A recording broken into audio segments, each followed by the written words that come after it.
মিনহাজ পুনৰ বৃদ্ধি হল কংগ্ৰেছৰ শক্তি বিজেপি ইউপিপিএল আৰু বিপিএফৰ কেইবাগৰাকীও নেতাই ইতিমধ্যে ত্যাগ কৰিছে দল আৰু যোগদান কৰিছে কংগ্ৰেছত চিৰাং জিলাত এনেদৰে এতিয়া বৃহৎ খহনীয়া হৈছে বিজেপি ইউপিপিএল আৰু বিপিএফত একেলগে কেইবাগৰাকীও নেতাই যোগদান কৰিছে কংগ্ৰেছত বিটিসি পৰিষদীয় নিৰ্বাচনৰ প্ৰাক মুহূৰ্তত এনেদৰে এতিয়া বিজেপি ইউপিপিএল আৰু বিপিএফত খহনীয়া হোৱাই এক প্ৰকাৰ চিন্তিত কৰিছে কেন্দ্ৰীয় নেতৃত্বক এই মুহূৰ্তত সবিশেষ লবৰ কাৰণে চেষ্টা কৰিছো পুনৰ বৃদ্ধি হল কংগ্ৰেছৰ শক্তি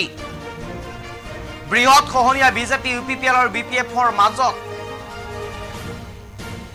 আৰু বিজেপি ইউপিপিএল আৰু বিপিএফৰ কেইবাগৰাকী নেতাই যোগ দিয়ে কংগ্ৰেছত চিৰাং জিলা কংগ্ৰেছ কমিটিৰ কাৰ্যালয়ত বৃহৎ যোগদান কাৰ্যসূচী সভাপতি সঞ্জীৱ ঔৱাৰীৰ উপস্থিতিত যোগদান কৰে কংগ্ৰেছত বিটিসি পৰিষদীয় নিৰ্বাচনৰ প্ৰাক মুহূৰ্তত যেন বৃহৎ খহনীয়া শাসক পক্ষত শুক্ৰবাৰে তিনিটা ৰাজনৈতিক দলৰ আটাইকেইজন নেতাই যোগ দিয়ে কংগ্ৰেছত এই মুহূৰ্তত সবিশেষ লবৰ কাৰণে চেষ্টা কৰিছো চিৰাং জিলাত এনেদৰে এতিয়া কংগ্ৰেছত বৃহৎ যোগদান কাৰ্যসূচী আয়োজন কৰা হৈছে বিজেপি ইউপিপিএল আৰু বিপিএফৰ মাজত এক প্ৰকাৰ এতিয়া বৃহৎ খহনীয়াৰ আৰম্ভ হৈছে বিজেপি ইউপিপিএল আৰু বিপিএফৰ কেইবাগৰাকী নেতাই দল ত্যাগ কৰি যোগ দিছে কংগ্ৰেছত আৰু ইউপিপিএলৰ মাজতে ২৭ গৰাকী নেতাই চিৰাং জিলাৰ সভাপতিৰ বিৰুদ্ধে ক্ষোভ প্ৰকাশ কৰি লিখিছিল মুখ্যমন্ত্ৰীলৈ পত্ৰ আৰু সেই পত্ৰৰ কোনো ধৰণৰ গুৰুত্বৰ নোপোৱাৰ পিছত কোনো ধৰণৰ উত্তৰ নোপোৱাৰ পিছত এক প্ৰকাৰ এনেদৰে এতিয়া একেলগে দল ত্যাগ কৰি যোগদান কৰিছে কংগ্ৰেছত বিটিসি পৰিষদীয় নিৰ্বাচনৰ প্ৰাক মুহূৰ্তত এনেদৰে এতিয়া কংগ্ৰেছৰ শক্তি বৃদ্ধি পাইছে বিজেপি ইউপিপিএল বিপিএফৰ এক প্ৰকাৰ শক্তি কমি গৈছে খহনীয়া হৈছে যাৰ বাবে এতিয়া চিন্তিত হৈছে কেন্দ্ৰীয় নেতৃবৰ্গ বিজেপি ইউপিপিএল আৰু বিপিএফৰ আটাইকেইগৰাকী নেতাই একেলগে যোগদান কৰিছে কংগ্ৰেছত আৰু চিৰাং জিলা কংগ্ৰেছ কাৰ্যালয়ত যোগদান কৰে কেইগৰাকী নেতাই সঞ্জীৱ ঔৱাৰীৰ উপস্থিতিত অৰ্থাৎ চিৰাং জিলাৰ কংগ্ৰেছৰ সভাপতি সঞ্জীৱ ঔৱাৰীৰ নেতৃত্বত এনেদৰে এতিয়া বৃহৎ যোগদান কাৰ্যসূচী আয়োজন কৰা হয় আৰু তাতেই বিজেপি ইউপিপিএল বিপিএফৰ কেইবাগৰাকীও দল ত্যাগ কৰি যোগদান কৰে কংগ্ৰেছত আৰু এই মুহূৰ্তত আমি হাতত দৃশ্যাংক আছে মন্তব্য আছে আমি শুনাব বিচাৰিছো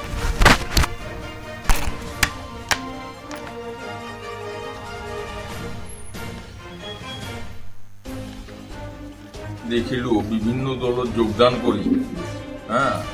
আমাৰ ইয়াত যিটো আমাৰ বিটিসিৰ উন্নয়নৰ কাৰণে যিখিনি কাম কৰিব লাগিছিল এই উন্নয়ন আজিলৈকে নহল খালি এনে লেকচাৰতো বহুত ডাঙৰ ডাঙৰ কথা কয় আমি মানে বিটিসিক সুইজাৰলেণ্ড বনাম আমাৰ বিটিসিৰ কাৰণে বিভিন্ন কাম কৰি দেখুৱাম কিন্তু আজিলৈকে কোনো দলে ঠিকমতে কাম কৰিব পৰা নাই